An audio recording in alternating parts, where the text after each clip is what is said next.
स्वागत है दोस्तों आप सभी का आज की इस नई वीडियो में। मैं हूं शुएब अहमद। महाकुंभ में बेशर्मी की सारे हदें पार कर दी योगी सरकार ने। ये दो तस्वीरें देखिए। पहली तस्वीर जिसमें इनके झूठे दावे हैं, ये झूठ बोलते थे, इन्होंने इतनी झूठी बातें कही जो ये सब कुछ अखबार में लिखा है।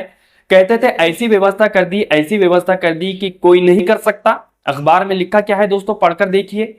लिखा हुआ है महाकुंभ की सुरक्षा अभेद्य। क्या यही थी आपकी व्यवस्था? बगल में देखिए लाशों का अंबार लगा हुआ है। ये सुरक्षा दी आपने, ये थी आपकी अभेद्य सुरक्षा। आप कहते थे 3-3 हजार सीसीटीवी लगा दिए, 2700 से ज्यादा हर तरफ सीसीटीवी लगा दिए गए हैं, पल पल पर हमारी नजर बनी हुई है। कंट्रोल रूम में क्या देखा आपने? भगदड़ हो रही थी उस रात, क्या सो रहे थे?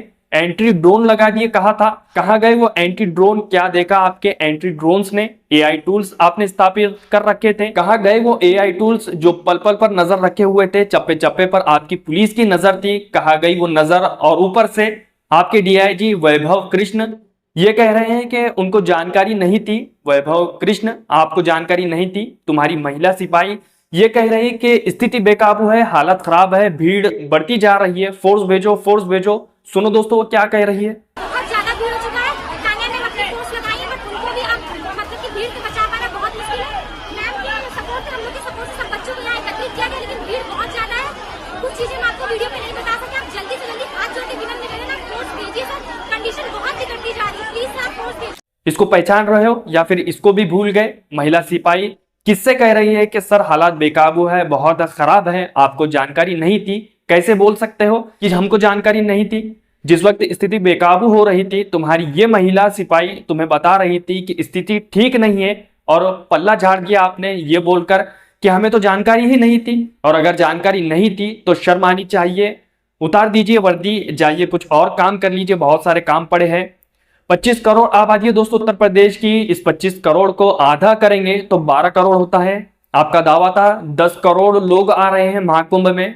आपको पता था कि 10 करोड़ लोग आ रहे हैं, ये व्यवस्था दी आपने। आधा उत्तर प्रदेश की आधी आबादी महाकुंभ में एक साथ एक जगह पर इकट्ठा हो रही थी, संभाल नहीं पाए। और जब आप संभाल नहीं सकते थे तो आपने किस हिम्मत से, किस जुर्रत से इतने सारे लोगों को आपने आमंत्रित किया और बुलाया, और ऊपर से झूठ बोला कि आपने ऐसी व्यवस्था कर दी। कहाँ गई आपकी व्यवस्था? इतनी सी भी शर्म नहीं आई? 18 घंटे के बाद आकर के आपने ये बोला कि इतने लोगों की मौत हो गई। 30 का आंकड़ा है, 30 लोगों की मौत हो गई, और उस पर भी लोगों को यकीन नहीं हो रहा है, उसको भी लोग झूठा मान रहे हैं। कितनी रिपोर्ट्स बताऊं लो दोस्तों आप लोगों को, कितनी बातें कहूं। भास्कर की रिपोर्ट कहती है 1500 लोग लापता है। कहा गए वो लोग? उनके परिजन उनको ढूंढ रहे हैं। उनको ये तक नहीं पता उनकी पत्नी, उनका पति, उनका बाप, उनका बेटा, उनकी बीवी, उनकी माँ जिंदा भी है या नहीं। 30 लोगों का आंकड़ा दे करके निकल लिया पल्ला झाड़कर। जूसी में जो भगदड़ हुई उसकी जानकारी कौन देगा? किसी की जवाबदेही है? शर्म आती है आपको ये बोलते हुए? शर्म नहीं आई कि हमें जानकारी नहीं थी? अरे ये बोलने से पहले हाथ नहीं कांपे, होठ नहीं कांपे आपके? वैभव कृष्ण क्या दिखाना चाह रहे थे? ये व्यवस्था दी है, यह है महाकुंभ। महाकुंभ में पाप किया है आप लोगों ने, झूठ बताकर, सच छुपाकर। ये किसी को उम्मीद नहीं थी। लल्लन टॉप ये रिपोर्ट करता है कि 20 से 25 लोग तो दुकान के आसपास थे, शव दुकान के आसपास पड़े हुए थे। कई रिपोर्ट्स ये दावा कर रही हैं कि मोर्चरी में 58 शव थे। खुद सोचो, ये इतना मलबा जो 2-2, 3-3 दिन तक सिर्फ लोगों का सामान, जूता चप्पल, बैग, साड़ी, कपड़ा उठाने में लगा हुआ है। किसका सामान था? 7-7, 8-8 हजार जोड़ी जूता चप्पल जो भर भर के 2-2, 3-3 ट्रक ले जा रही थी। इतनी ट्रक लगाई गई थी सामान ले जाने के लिए। लोगों का मलबा जो पड़ा हुआ था, उसको मलबे को ले जाने के लिए, वो आखिर किसका मलबा था? मन में सवाल नहीं आया आपके? प्रयागराज महाकुंभ में आए हुए लोग ये कह रहे हैं कि आंकड़े छिपाए जा रहे हैं। मैं नहीं कहता, ये लोग कह रहे हैं, और लोगों की बात मैं आप लोगों तक बता रहा हूं दोस्तों। अरे बेशर्मी की सारी हदें पार कर रखी है। कहीं से कोई जवाबदेही किसी की है नहीं, सब अपना अपना पल्ला झाड़े बैठे हुए हैं। योगी सरकार बिल्कुल पूरी तरीके से फेल साबित हुई है, ये बात आप लोग माने या ना माने। और इन्हीं लोगों ने दोस्तों मुसलमानों को महाकुंभ मेले के अंदर बैन कर रखा था, उन्हें वहां पर सामान नहीं बेचने दे रहे थे। अब दोस्तों सुनिए, महाकुंभ में पहुंचे श्रद्धालुओं की मदद के लिए मुसलमान सामने आए हैं, जो उन्हें खाने पीने की चीजें बांटकर मदद पहुंचा रहे हैं। औरतों और श्रद्धालुओं के ठहरने के लिए मस्जिद के दरवाजे खोल दिए गए। ये सिर्फ दावे नहीं बल्कि हकीकत है। दरअसल कई ऐसे वीडियो सोशल मीडिया पर सामने आए जिसमें ब्रेड, बिस्किट और पानी की बोतल बांटते इमाम को देखा जा सकता है। और तो और लंबी कतार लोगों की देखी जा रही है। मुस्लिमों के घरों में थोड़ी जगह पाकर लेटे हुए भाईचारे और इंसानियत की मिसाल दे रही इन वीडियोस पर लोग अपनी प्रतिक्रिया दे रहे हैं और इनकी सराहना भी कर रहे हैं। कुछ लोग तो ये तक कह रहे हैं कि जहां सरकार की व्यवस्थाएं कमजोर पड़ी, वहां अपनापन, सौहार्द और मदद करने की नेक भावना मजबूत हुई। बता दें, महाकुंभ में भगदड़ के दौरान जो हादसे हुए वो दिल दहला देने वाले थे। कपड़ों के बीच पड़ी लाशें ढूंढने से भी नहीं मिल पा रही थी। न जाने कितनों के अपने इस दर्दनाक घटना में हमेशा के लिए बिछड़ गए। महाकुंभ में घाट किनारे पड़े सामानों और लाशों की खौफनाक मंजर की तस्वीर इंटरनेट पर वायरल हो रही है। दरअसल जो भगदड़ मची उसके बाद लोग एक एक बूंद पानी की मोहताज हो गए। सांस लेने की जगह नहीं थी। हालात बद से बदतर थे। भीड़ काबू में नहीं लाया जा सका और फिर जो हुआ वो सबके सामने है दोस्तों। महाकुंभ में 28 जनवरी की देर रात श्रद्धालु मौनी अमावस्या के अमृत स्नान के लिए पहुंचने लगे। संगम 9 से पहले बैरिकेडिंग लगी हुई थी। रास्ता ब्लॉक था। भीड़ पीछे से आती चली गई। करीब आधा किलोमीटर का रास्ता जो था चौक हो गया था। तभी अफवाह उड़ी के नागा साधु स्नान के लिए आने वाले हैं। ये सुनते ही भीड़ बेकाबू हो गई। बैरिकेडिंग तोड़कर लोग आगे भागने लगे। इसमें जो गिरा उठा कि वैसे ही रह गया। भीड़ उसे कुचल चली गई। हादसे में 35 से 40 लोगों की जान गई और 60 लोग करीब घायल बताए जा रहे हैं। भगदड़ के बाद अब मंजर दिखा तो वो भयावह था। कुछ लोग रोते बिलखते अपनों की तलाश करते रहे तो कुछ अपनों की लाश को हाथ में थामे रहे कि कहीं बॉडी ना खो जाए।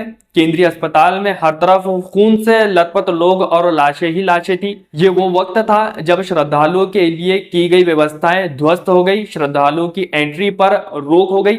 जो जहां तक था वो वहां तक ही रहा, उसको वहीं रोक दिया गया। ऐसे में 29 जनवरी को जनसेनगंज रोड समेत 10 से ज्यादा इलाकों के मुस्लिमों ने बड़ा दिल दिखाया। 25 से 26 हजार श्रद्धालुओं के लिए मस्जिद, मजार, दरगाह, इमाम बाड़े और अपने घरों के दरवाजे खोल दिए।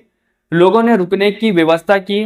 उन तक भोजन, चाय, पानी पहुंचाया। जिन्हें दवा की जरूरत थी उनका इलाज तक मुसलमानों ने दोस्तों करवाया। और इन लोगों ने मुसलमानों को वहां पर दोस्तों अपना सामान नहीं बेचने दिया। मैं ऐसा कतई नहीं कह रहा हूं कि मुसलमानों को उनकी मदद नहीं करनी चाहिए थी। मदद की, बहुत अच्छा किया और ये करना भी उनका फर्ज था कि हमारा कोई हिंदुस्तानी भाई परेशानी में हो और हम उसकी मदद ना करें। उन्होंने मदद की, बहुत अच्छा किया। इसके बाद दोस्तों हमारी इस रिपोर्ट के अंदर जो तीसरी बड़ी खबर है वो भारत से नहीं है बल्कि फलस्तीन से है। और यकीन जानिए बहुत ही अच्छी खबर है दोस्तों। पिछले 1.25 साल तक हमास इजराइल के युद्ध में इजरायली सेना के हमलों से तबाह हुए गाजा पट्टी में अब धीरे धीरे लोग अपने आशियाने की ओर लौटने लगे हैं। लेकिन वहां बुनियादी जरूरतों का घोर अभाव है।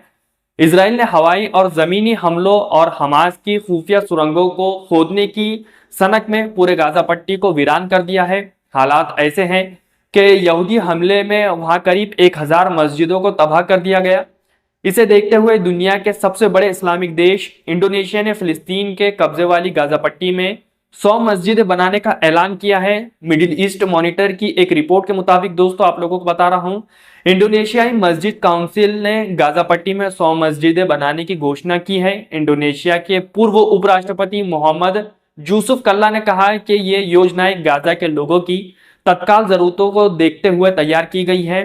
रिपोर्ट में कहा गया है कि रमजान के पाक महीने के नजदीक आने के साथ ही इंडोनेशिया ने यह कदम उठाया है। दोस्तों आप लोगों को बता दूं, अगले महीने 2 मार्च से रमजान मुबारक का पाक महीना शुरू होने जा रहा है जो करीब 30 मार्च तक चलेगा। इंडोनेशियाई मस्जिद प्रबंधन परिषद के वर्तमान अध्यक्ष कल्ला ने बताया कि पहले चरण में 10 अर्ध स्थायी मस्जिदों का निर्माण करेगी जिसे बाद में बढ़ाकर 100 कर दिया जाएगा। उन्होंने कहा है कि यहूदियों ने 1.5 साल के हमले में गाजा में 1000 से ज्यादा मस्जिदें खत्म कर दी है। उन्होंने उम्मीद जताई कि इंडोनेशिया के मुसलमान गाजा में मस्जिदों के निर्माण में दिल खोलकर सहयोग करेंगे। कल्ला ने कहा कि उन्होंने गाजा में संबंधित अधिकारियों के साथ भी इस मुद्दे पर संपर्क किया है कि कैसे मस्जिद निर्माण प्रक्रिया को लागू किया जाए।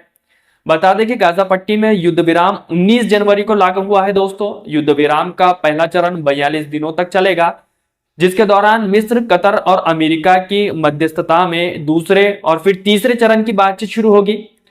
दोस्त आप सभी की इन सब खबरों के बारे में क्या राय है, नीचे कमेंट बॉक्स है, कमेंट बॉक्स में आकर अपनी राय जरूर बताएं। फिलहाल आज की इन खबरों में बस इतना ही। मैं मिलता हूं आप सभी को किसी और नई वीडियो के साथ, किसी और नई जानकारी के साथ। तब तक के लिए मुझे दीजिए इजाजत और आपकी दुआओं में मुझे याद रखिए।